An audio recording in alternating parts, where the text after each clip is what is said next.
5 বছর আগে যেই মেয়েকে অপমান করে তার প্রেমের প্রপোজাল রিজেক্ট করেছিলাম, সেই মেয়েই আজ আমার সামনে একটা কন্ট্যাক্ট পেপার রেখে বলছে চাকরি করতে হলে তাকে আমার চুক্তিতে বিয়ে করতে হবে।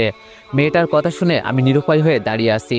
চাকরির সন্ধানে এক অফিসে জবের ইন্টারভিউ দিতে এসেছি, কিন্তু ইন্টারভিউ দিতে এসে 5 বছর আগে সেই মেয়েটার সাথে আবারও দেখা হয়ে যাবে তা কোনোদিনও কল্পনা করিনি। তার উপর আবার মেয়েটা আমাকে বলছে চাকরি করতে হলে কন্ট্রাক্ট পেপারে সাইন করে তাকে চুক্তিতে বিয়ে করতে হবে। মেয়েটার কথা শুনে সারা শরীর নাড়া দিয়ে উঠেছে আমার। চোখ বড় বড় করে মেয়েটার দিকে হাবলার মতন তাকিয়ে আসি, মুখ দিয়ে কোনো কথা বেরোচ্ছে না। ওপর পাশ থেকে মেয়েটা আমাকে হাবলার মতো তার দিকে তাকিয়ে থাকতে দেখে বলল, এভাবে তাকিয়ে আছিস কেন? অবাক হয়েছিস মনে হয় আমাকে এখানে দেখতে পেয়ে?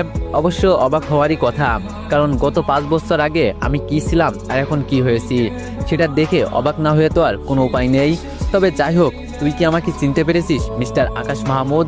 আমি কিন্তু সেই তনু যাকে তুই গত 5 বছর আগে অপমান করে তার প্রেমের প্রপোজাল রিজেক্ট করেছিলি। মনে পড়ে কিনা দেখ তো আমার কথা।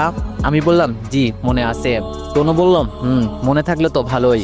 জানিস বহুদিন ধরে প্রত্যাশা করে বসে আছি তোর সাথে আমার কবে দেখা হবে, আর আমি তোর উপরে প্রতিশোধ নিব 17 সালের এপ্রিল মাসের 7 তারিখের করা অপমানের। আমি সেই দিনের কথা আজও ভুলিনি। ডায়েরিতে ডেটটা একদম টুকে রেখেছিলাম ভালোভাবে, আর সেই দিনটা এসেছে। অবশ্য আমি ভেবেছিলাম তোর সাথে পরবর্তীতে আমার দেখা হলেও তোকে অপমান করা সেভাবে সুযোগ পাবো না, কিন্তু আজ দেখছি তুই পুরো ভিখারির ন্যায় আমার সামনে এসে চাকরির জন্য হাজির হয়েছিস। মিস্টার আকাশ মাহমুদ, দেখলি তো সময়ের পরিবর্তন।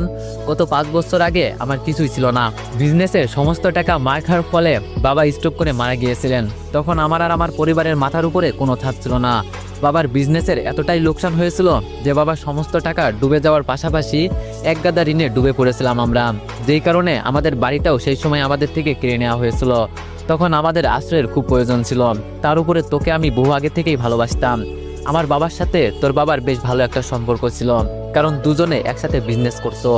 কিন্তু আমার বাবা মারা যাওয়ার পর তোরা আমাদের দিকে সাহায্যের হাত তো বাড়াসিনি, তার উপর আমি তোর বুকে মাথা রেখে ঠাই খোঁজার প্রত্যাশা করাই তুই আমাকে একগাদা অপমান করে আমার প্রেমের প্রপোজাল রিজেক্ট করেছিলি। জানিস আমার ভিতরে সেই দিন এই আগুন জ্বলে উঠেছিল। আমি সেই দিন থেকেই প্রতিজ্ঞা করেছি নিজের বাবার যেটুকু ধন সম্পদ আমার নামে ছিল আমি তার থেকেও দ্বিগুণ টাকা আমার নিজের নামে কামাবো, আর সেই সঙ্গে তোর থেকে অপমানের প্রতিশোধ নিব। এরপর আমরা তোদের সেই শহরটা ছেড়ে অন্য শহরে চলে যাই। অন্য শহরে যাওয়ার পর আমার মায়ের কিছু জমি জমা ছিল, সেই সব মা বিক্রি করে আমায় অল্প সংখ্যক টাকা দেয় ছোটখাটো বিজনেস করার জন্য। মায়ের দেওয়া সেই অল্প সংখ্যক টাকা থেকে আমি নিজের এত বড় একটা অবস্থান তৈরি করেছি। আজ দেখ আমার সেই দুঃসময় তোর দেখা দিয়েছে, তাই তুই চাকরির জন্য আমার অফিসে ইন্টারভিউ দিতে এসেছিস। শোন, তোর চাকরিটা যদি তুই কনফার্ম করতে চাস তাহলে অবশ্যই তোকে কন্ট্রাক্টে সাইন করতে হবে। আমি বললাম তনু প্লিজ এমনটা করিও না, আমার চাকরিটা খুব প্রয়োজন। আকাশের কথা শুনে তনু চিৎকার দিয়ে বলে উঠলো, হাঁপড়ে তোর গালের সমস্ত দাঁত ফেলে দিব। তুই আমার নাম ধরে ডাকছিস কোন সাহসে? ম্যাডাম বলে ডাক।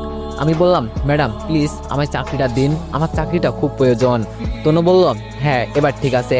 আর মিস্টার আকাশ, তোকে কি আমি বলেছি যে চাকরিটা দিব না? তোকে তো আমি চাকরি দিতেই চাইছি, কিন্তু তার জন্য তোকে তো সত্য মানতে হবে। তুই আমার কন্ট্রাক্ট পেপারে সাইন করে দে, যেখানে লেখা আছে তুই আমার সাথে 3 বছরের চুক্তিতে বিবাহ বন্ধনে আবদ্ধ হচ্ছিস। চুক্তির 3 বছর আগে তুই এই বিয়ে নিজ থেকে কখনোই ভাঙতে পারবি না, সেই সঙ্গে অফিস থেকেও রিজাইন করে চলে যেতে পারবি না। তবে আমি চাইলে যে কোনো কিছুই করতে পারবো। 3 বছর আগে বিয়ে ভাঙতে পারবো, আমি চাইলে তোকে অফিস থেকেও তাড়িয়ে দিতে পারবো। এক কথায় আগামী 3 বছর আমার যেমন ইচ্ছা হয় তেমনটাই আমি করতে পারবো। তুই আমার এই এগ্রিমেন্টে রাজি হয়ে যা, তাহলে তোর চাকরিটা তুই পেয়ে যাচ্ছিস। আকাশ কি করবে বুঝে উঠতে পারছে না, আবারও হাবলার মতো তনুর দিকে তাকিয়ে আছে। অপরদিকে